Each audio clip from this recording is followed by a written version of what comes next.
তো শ্রাবণ মাস আসছে, এটা হচ্ছে গিফট।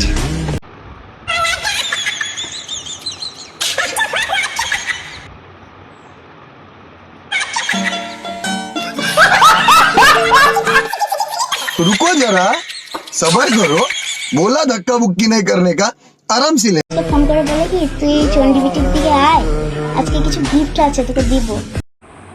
বাবা তোর মতন বয়সে আমরা রাস্তা পার হতে পারতাম না, এ তুই শ্রাবণ মাসে চুড়ি আনতে যাচ্ছিস?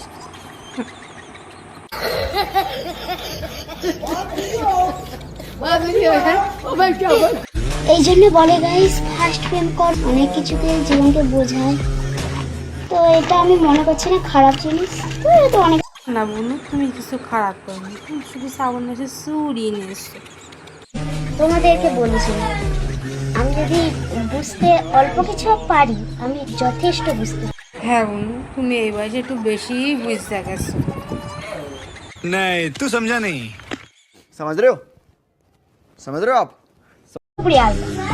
এই যে গিফটটা আমি একটি বার বলিনি যে আমাকে গিফটটা দাও কিংবা শ্রাবণ মাসে এটা মেয়েদের চাই, একটি বার বলিনি ভাই।